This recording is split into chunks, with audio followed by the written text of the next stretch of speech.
Ya.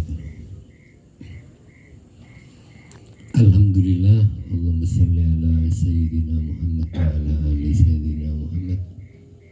Bapak-bapak, ibu-ibu yang saya muliakan, tadi Mas Iwan sudah menyampaikan tentang sedikit manfaat dzikir.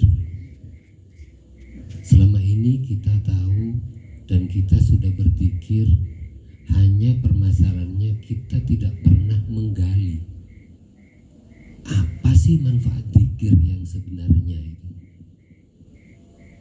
Sejauh apa sih kita harus dan banyak berzikir? Selama ini kita disibukkan oleh kehidupan duniawi kita. Makanya momen pada hari ini 27 Rajab 1400 tahun yang lalu Rasulullah itu melakukan Isra Mi'raj. Sebagaimana surat Al-Isra ayat 1, insyaallah artinya gini: Maha suci Allah yang telah memperjalankan hambanya pada malam hari dari Masjidil Haram ke Masjidil Aqsa yang diberkahi sekelilingnya untuk memperlihatkan sebagian di antara kebesaran Allah. Nah, yang kita tahu Isra Mi'raj selama ini hanya perintah tentang sholat. Padahal ada dua makna dari perjalanan Isra Mi'raj dari Rasulullah itu. Yang pertama, diberangkatkannya Rasulullah dari Masjidil Haram ke Masjidil Aqsa itu adalah perintah tentang dohiriyah syariat. Tapi dari Masjidil Aqsa naik ke langit ke-1, ke-2 sampai langit ke-7 tembus ke Sidratul Muntaha, itu perjalanan ruhani, perjalanan batin. Kita sebagai manusia, kita ada dohir, ada batin. Dohir itu makanannya nasi, batin makanannya dzikir atau ibadah-ibadah ubudiyah. Selama ini kita sudah berzikir, tapi tidak pernah digurui, tidak pernah belajar kepada ahlinya. Padahal Allah jelas memerintahkan dalam Al-Quran, fas'alu ala dzikri in kuntum la ta'lamun. Bertanyalah kepada ahli dzikir kalau kamu tidak mengetahui, sehingga dzikir itu diajarkan sehingga mendapatkan manfaat-manfaat apa yang disampaikan Mas Iwan tadi. Dzikir yang dilakukan bisa istiqomah kalau kita belajar kepada ahlinya. Dan ada halaqah, ada tempat-tempatnya. Kita harus belajar bareng-bareng. Jadi yang pertama, manfaat dzikir, ala bidzikrillahi tatmainnul qulub. Bukankah dengan mengingat Allah hati menjadi tentram? Siapa sih nggak ingin tentram hidupnya itu? Semua. Kita selama ini terkecoh, seolah-olah yang menjadikan hati tentram itu kalau uangnya banyak, padahal belum tentu. Kata Imam Al-Ghazali dalam kitab Ihya Ulumuddin bahwa dunia yang kamu miliki ibarat kamu minum air laut. Semakin banyak yang kamu miliki, semakin haus kamu dengan dunia itu. Zikir itu menetralisir. Jadi walaupun kita memiliki harta, kita memiliki dunia, bagaimana bisa menetralisir dari dunia dan harta yang kita miliki? Itu harus perbanyak ingat kepada Allah agar hati kita tentram.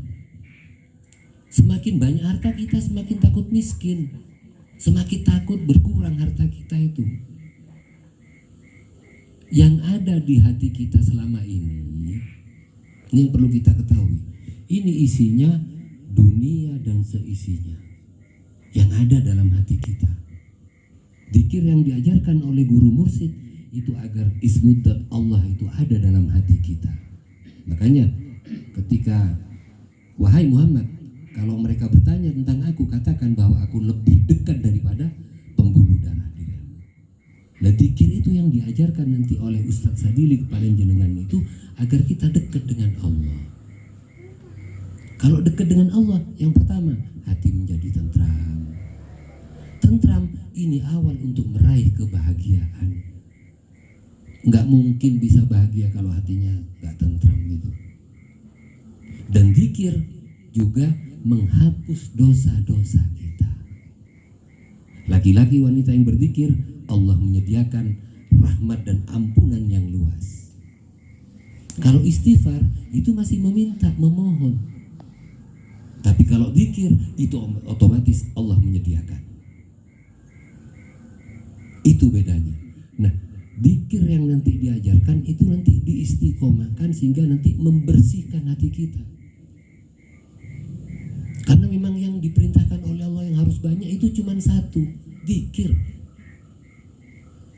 Kalau sodako tidak boleh terlalu banyak, tapi tidak boleh terlalu kikir. Ada batasan. Jangan terlalu banyak, jangan terlalu kikir. Itu hadis Rasulullah. Sholat ada waktunya juga, 5 kali sehari. Puasa juga ada batasnya. Tidak boleh tiap hari puasa, nggak boleh. Maksimal puasa Nabi Daud sehari puasa, sehari enggak. Jadi bersodako juga tidak boleh terlalu boros. Ada batasnya. Sholat ada waktu, ada waktu-waktu yang dilarang. Tapi zikir kepada Allah, zikron kasir sebanyak-banyaknya. Tidak ada waktu luang. Dalam kesempatan selama kita hidup, setiap saat kita perbanyak selalu ingat pada Allah. Nah, metode zikir kalau nggak diajarkan oleh ahlinya nggak bisa. Nah, zikir manfaatnya lagi, dia bisa menjadikan hamba itu dekat dengan Allah. Kalau dekat apa? Hadiahnya mahabbah, cinta. Dekat dengan rahmat. Jadi kalau saya ibaratkan, zikir itu selain rahmat, dia mendapatkan ampunan, dia juga cahaya dalam kehidupan kita. Kita terkadang banyak uang, banyak materi, ada emas, ada ini, tapi gelap, gak melihat, gak bisa merasakan. Biar sedikit uang kita, tapi diterangi dengan cahaya Allah, dengan nurullah, kita bisa merasakan nikmat Allah itu. Nah, bagaimana dengan zikir yang diajarkan tadi? Kita bisa merasakan nikmat-nikmat yang Allah karuniakan sama kita. Kalau kamu ingat, aku ingat. Kamu lupa, aku lupakan. Nah, zikir kepada Allah agar kita diingat oleh Allah. Kita diingat, kalau misalnya ASN aja diingat sama wali kota, enak kita. Jabatan kita, karir kita, hidup kita.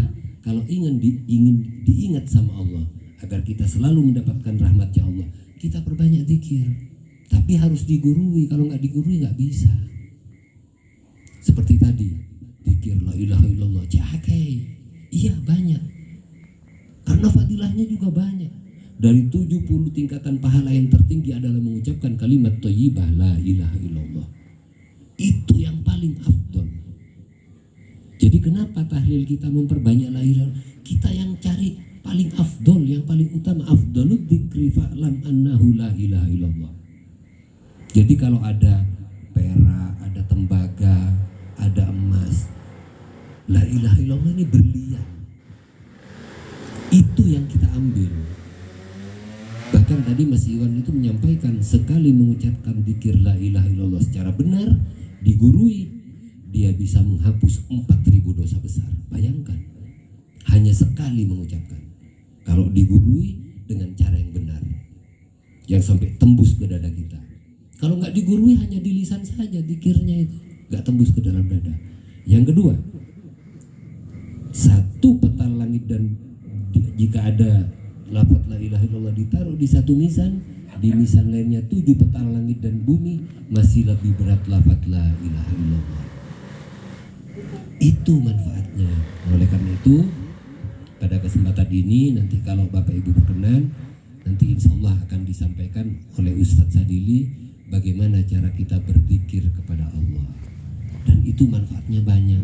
Dan yang paling penting, yang paling utama, dengan banyak berzikir itu bisa mencapai husnul khotimah. Itu yang utama.